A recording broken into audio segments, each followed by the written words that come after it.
Hey guys, this is Spartacus here, and the mid-season update for Season 2 of Call of Duty Vanguard and Warzone is finally coming out on March 23rd. If you guys don't know, Season 2 for Vanguard got extended, meaning that this mid-season update also got extended to a later date, and now we're finally getting it on March 23rd, and let's go ahead and dive right into the different things that we're going to be seeing within Vanguard's multiplayer. As you can see, we are getting the Arms Race game mode. We have been waiting so long to play this because we know it's supposed to be a new ground war type experience within Vanguard's multiplayer, and of course it's going to be playing on the map Alps, which of course is a new map coming to the game, and it's specifically designed for the Arms Race game mode. And with it we can drive vehicles such as the CD-12 transport, the Sherman tank, and of course the G20 motorcycle. And what's interesting, reading the description of this game mode, so it's basically exactly as you see it within Modern Warfare 2019's ground war mode, because in that game mode there was a bunch of different kind of domination objectives you had to capture to gain points for your team, and then of course you could also drive vehicles that you can get from your spawn, and it was just a more expanded multiplayer experience compared to the normal multiplayer experience we have within the game, and that's pretty much what Arms Race is.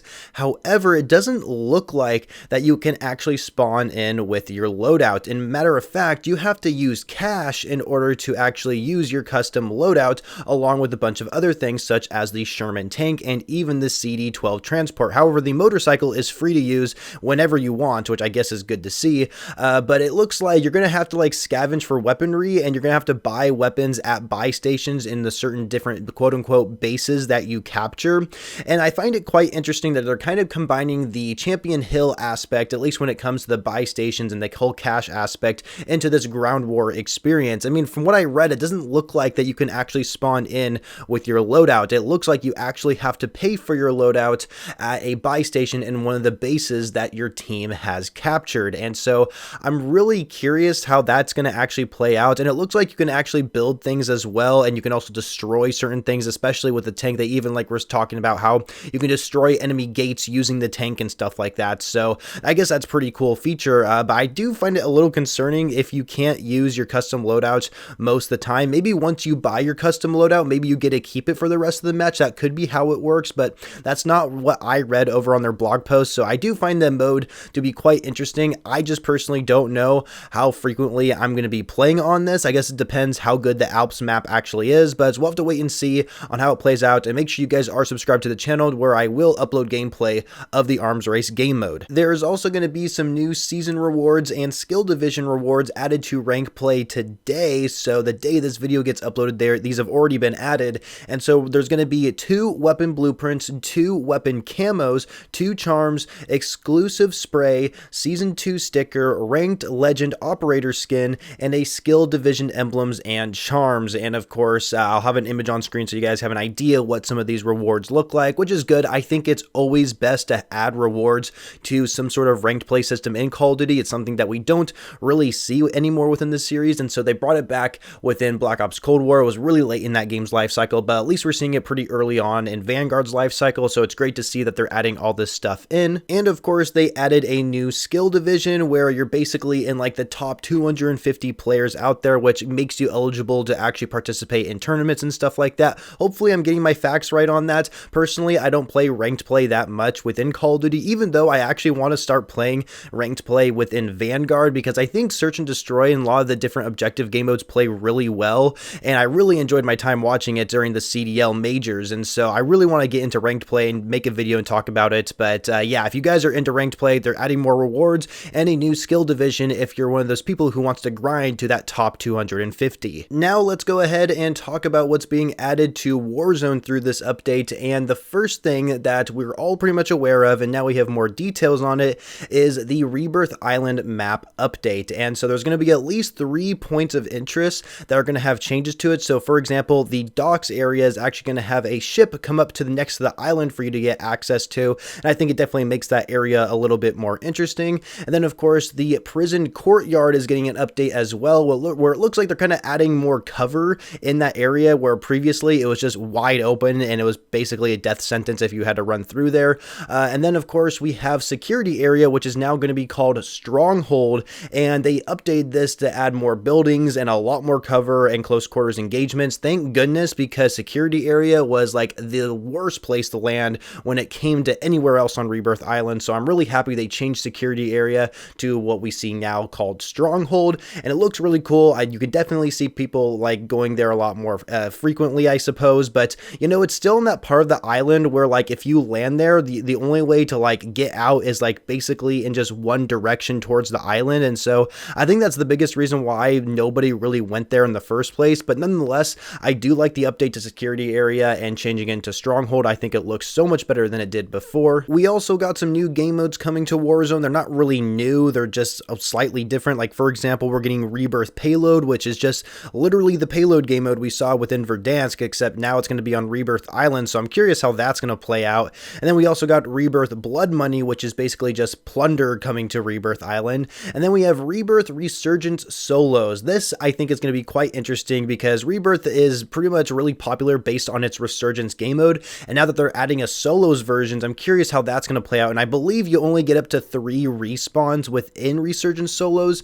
But nonetheless, I will love to try it out and see how it actually plays, because normally I just play Rebirth with my friends, and so solos is something we don't really see too often on Rebirth Island. So I'm curious how that game mode's going to play out. And then of course, there's going to be some new features as well. There's also going to be redeploy balloons coming to Rebirth Island, which I think's cool. I mean, it was a great addition to Caldera, and I don't see any issue with it being added to Rebirth Island as well. And then we're also getting weapon trade stations, and this is really interesting how we're going to have something like this on Warzone, because perhaps maybe you don't have enough money to get your loadout and you only have ground loot weapons. You can go up to a weapon trade station and trade it out to something else if you really wanted to. And I think you have to trade it to something of a lesser value, and it doesn't actually have to be other weapons. You can also get like self revives, gas masks from this place as well. So I'm really curious like what kind of items you can exchange and get something in return with it. We'll have to see how it actually plays out, but nonetheless, I think it's pretty interesting. We have weapon trade stations, considering, you know, it's a battle royale game, you know, it's about like looting and trying to find weaponry for you to survive, where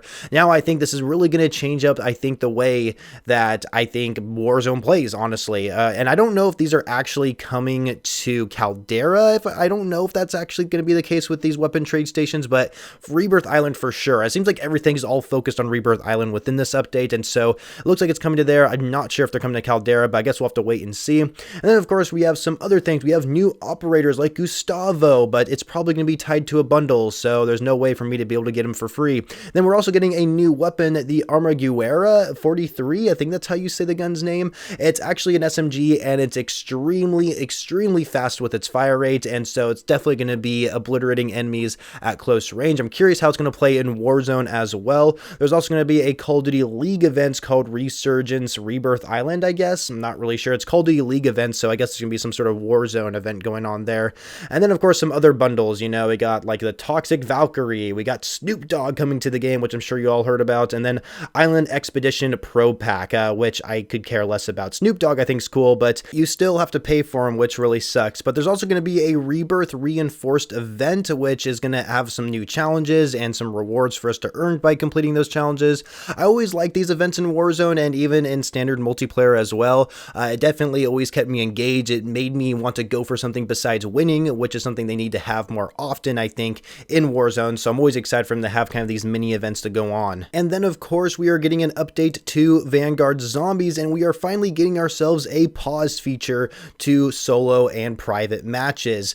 However, you can only pause up to 2 hours collectively per match, and so and it says per match on dedicated servers, which is a little weird because that means that when you play on offline and local matches, you can actually pause indefinitely. It doesn't matter how long you pause for, but when it comes to solo matches and private matches and you want to pause, it can only be 2 hours, which really sucks, especially for those who actually want to go for high rounds and, you know, you want to take frequent breaks. But man, that's really rough that we can't pause indefinitely, since we've already had a feature like this within Black Ops Cold War and even in Black Ops 4. And a matter of fact, we've had a pause feature since Zombies existed, and when it comes to online solo matches, and so now we can only do it for 2 hours. I don't want to get into it. We all know our frustration, but we're also getting 2 new covenants. If you guys are interested, we are getting Critical Expertise and Explosive Expert. Critical Expertise, what this does is that non-critical hits have a chance to become critical hits, so critical kills with Death Blow equipped will return ammo, and there's a rare, epic, and legendary version. The rare version says non-critical hits have a 10% chance to be critical, so the epic one gives you a 20% chance, and then legendary, it gives you a 30% chance, but it will also give you a critical for 50% bonus damage as well, which I guess is pretty good. But the explosive expert, your explosives do more damage to the enemy and less damage to you. Splatterfest and energy mine explosion damage is increased. Ray gun splash damage is not affected, which I guess is great to hear. And there's rare, epic, legendary version of this. Your explosions do 50% more damage to the enemy and 50% less damage to you. The epic version is 75% more damage to the enemy and 75% less damage to you. And then it's 100% for legendary. So yeah, if you guys are interested in using those covenants, then I guess that's something to look forward to. And of course, your pause feature, which we all been waiting for in zombies, which I guess is great to hear. But that's going to be everything within this video. I covered everything that's going to be added within multiplayer for Call of Duty Vanguard with zombies, and of course the map changes coming to Warzone on Rebirth Island, and of course a bunch of other little nitty-gritty things I mentioned throughout the video. If you guys enjoyed it, make sure you leave a like, make sure you also subscribe to the channel for videos every single day, and I shall catch you guys later.